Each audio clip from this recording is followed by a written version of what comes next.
Hello everybody and welcome to Storm Reads, and today I'm going to be doing a weekly wrap-up.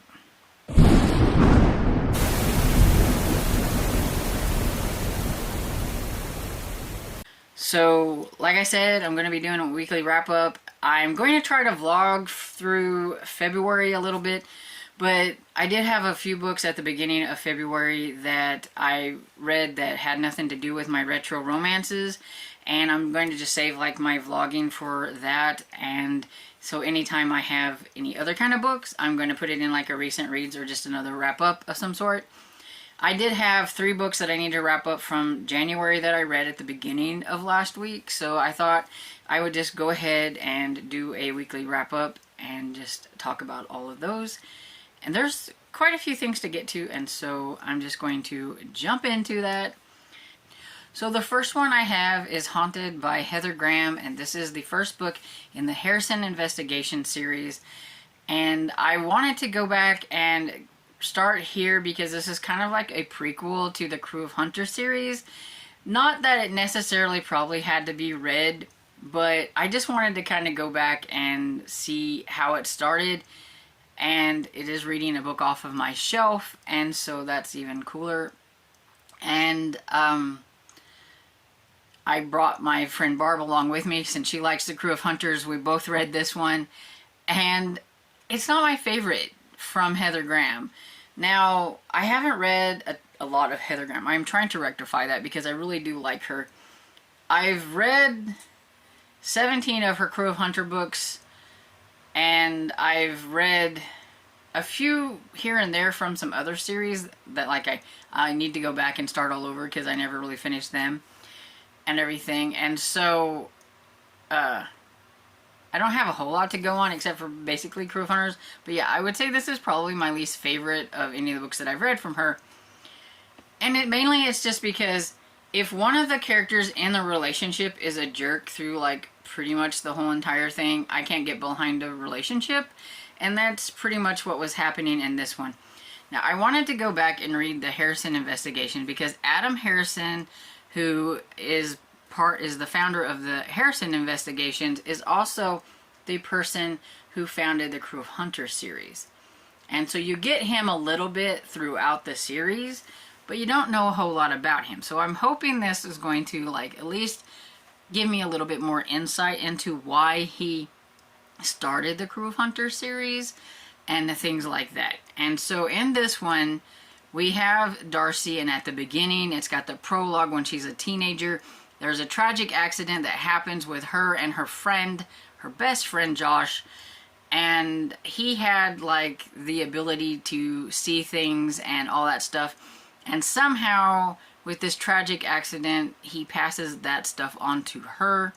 Then you find out that Josh is Adam Harrison's son. So you kind of see how like some of this stuff is going on. Adam's wasn't quite exactly like his son, but he can sense some things and just know that there are other things out there because of how his son was and things like that. So when the main male character, Matt, who has Melody House, is having some troubles because people think that there's ghosts there, he believes nothing about that. He draws a line in the sand, pretty much.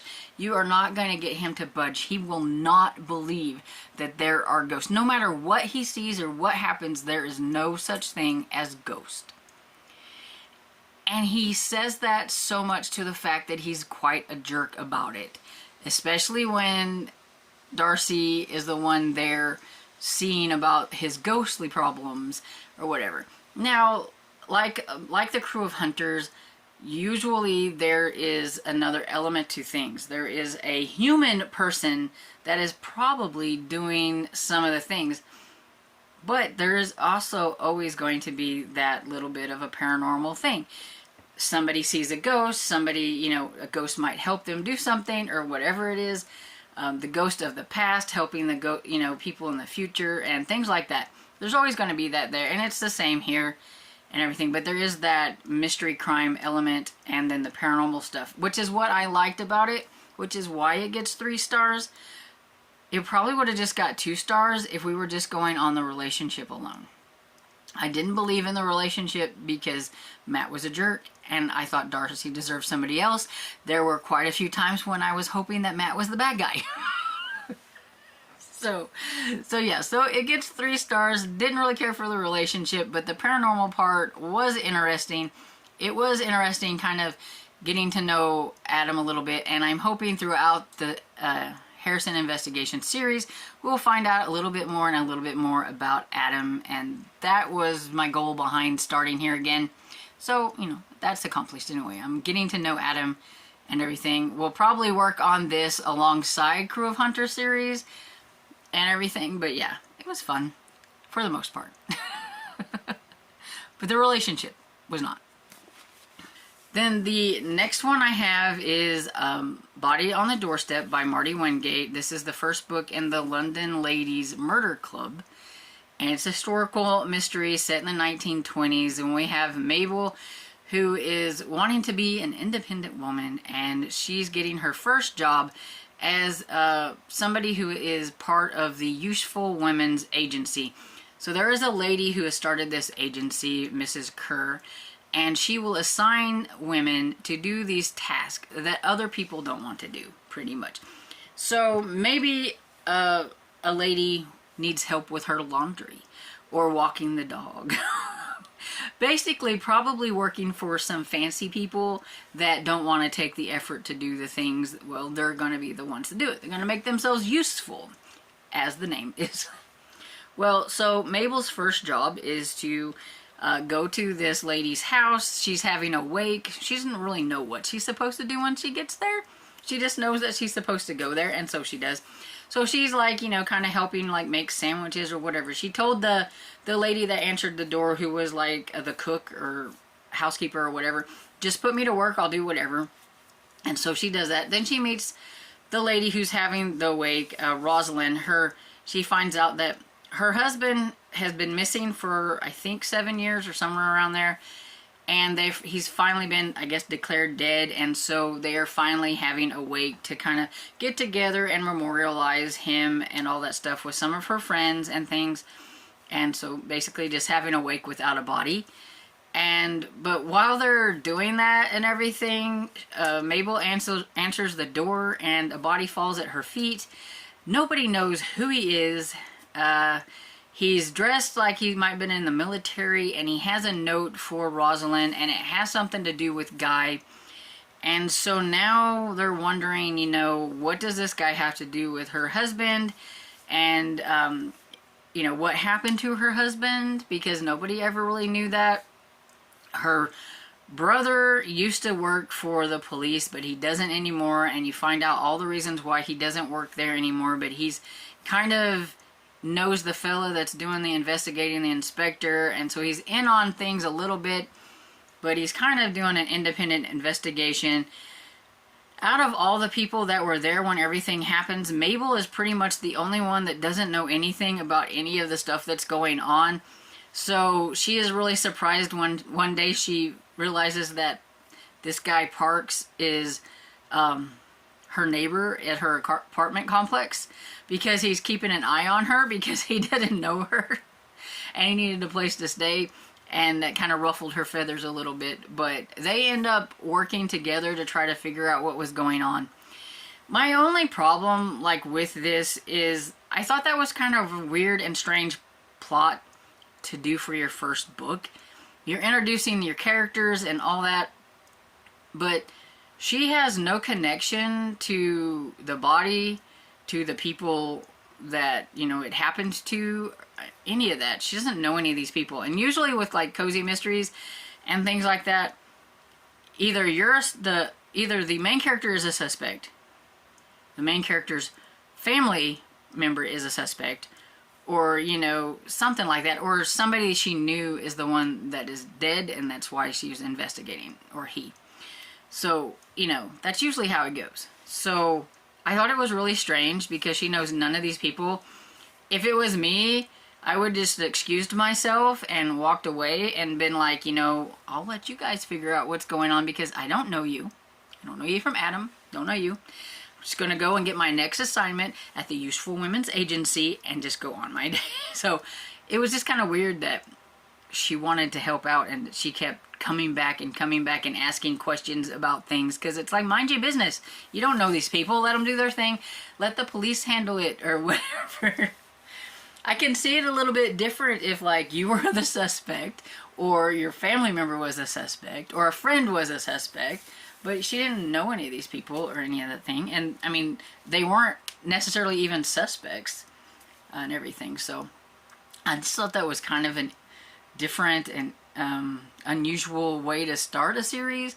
I could see something like that maybe happening down the line in the series, but to open up and start the series, it just took me a while to really get into the investigation and into what was going on and everything. And overall, I enjoyed it and everything. So I give it probably, I don't know, 3.5 maybe, 3.5.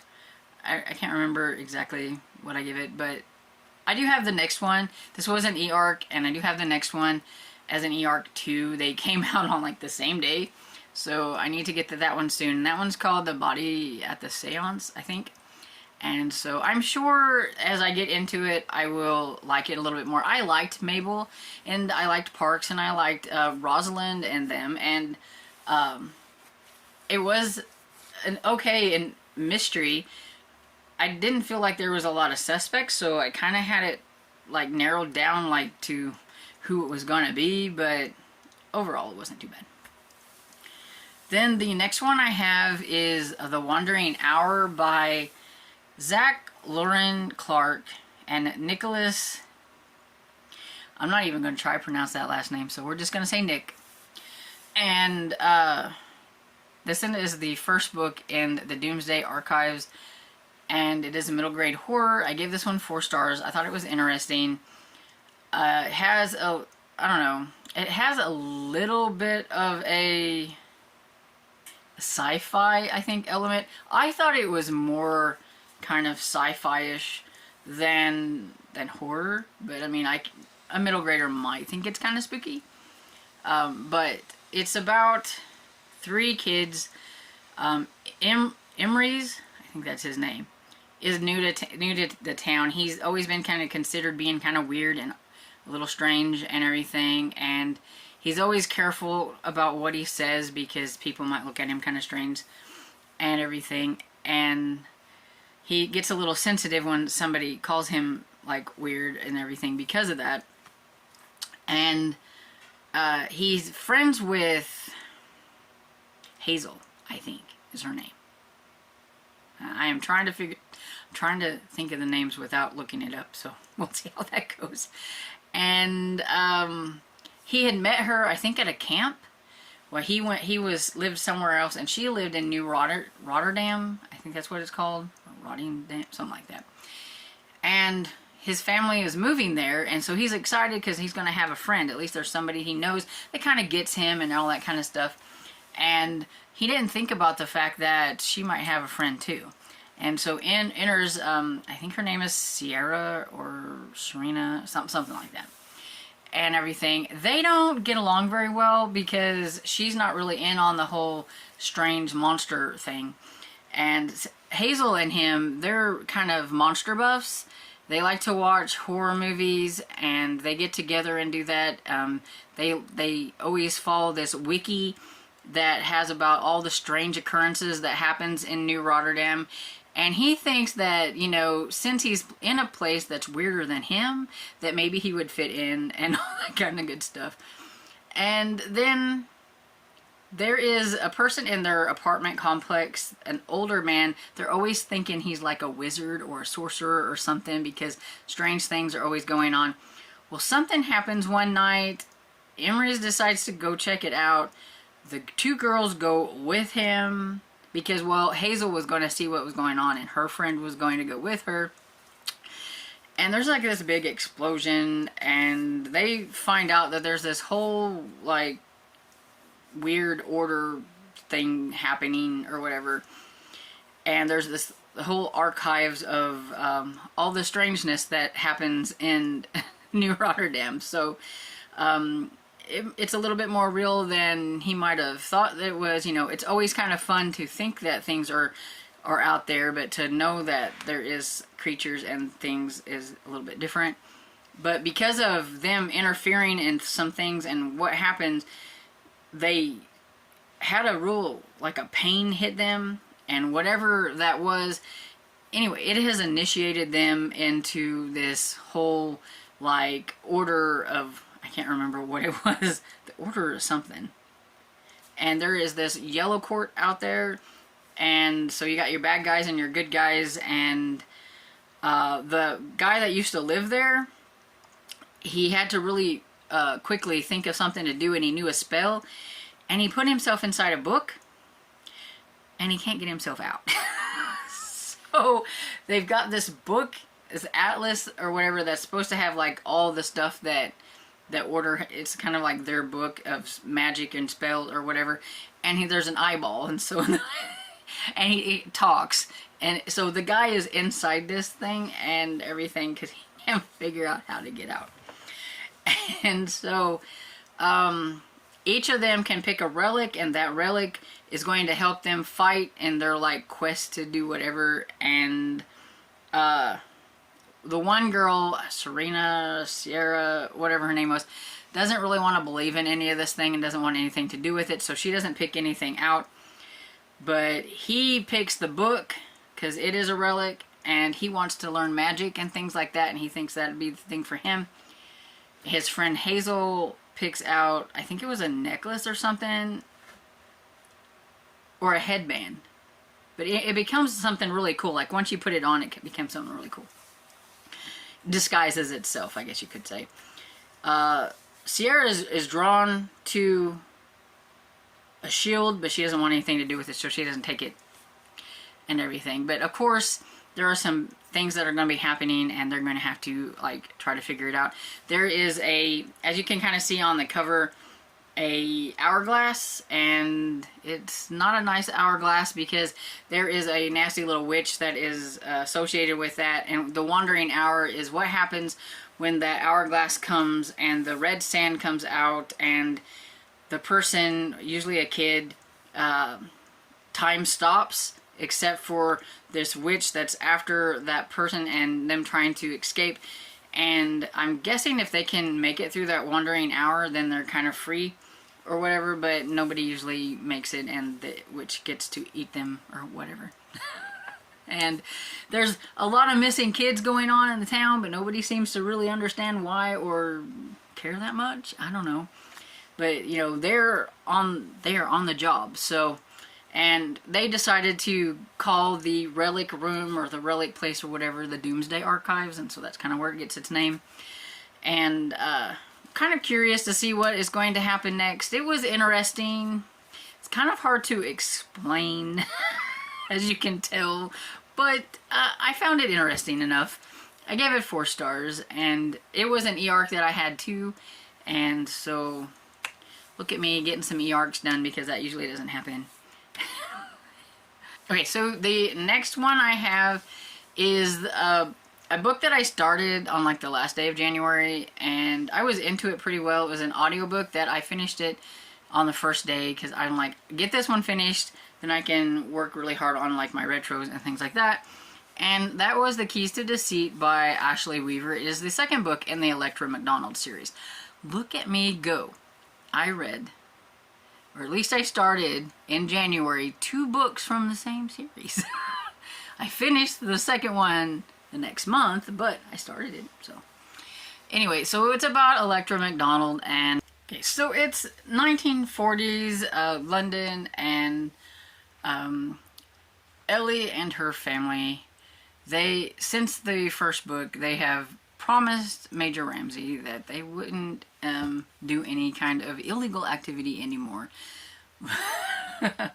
And everything, and Major Ramsey is in need of their assistance again, but he wants her Uncle Mick's assistance, but he's gone, so he has no choice but to ask Ellie to come with him.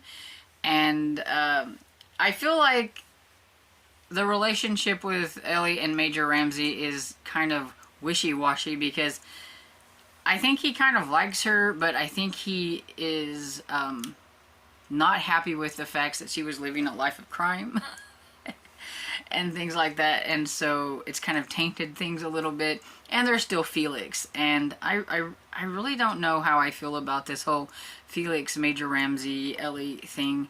But anyway, that's for neither here nor there. But he needs her help because they have fished a lady out of, I think, the water. I think she was in the water. And she's got something on her arm, and they need a locksmith to get it off. And that's why he's wanting Uncle Mick, but ends up getting her. And so that's how she kind of gets wrapped up into this investigation and everything. Because even though he's like, okay, you're done. You did what I needed you to do. Now you can go. He always ends up having to get her to help him with something. And so even though I think he doesn't like having to involve her, he ends up getting thrown into the mix of having to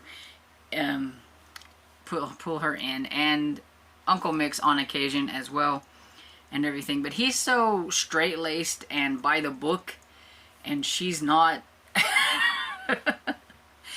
You can tell he doesn't like Felix because when she wants to bring Felix in on everything that was happening, he gets mad. So that's why I was like, I don't want a love triangle. I really don't. And so, but it seems like we might be headed that way. I don't know. But in this one, it involves female spies and them trying to figure out what is going on, because there's more than one death, I believe. I can't remember. Goodness, it hasn't been that long ago. But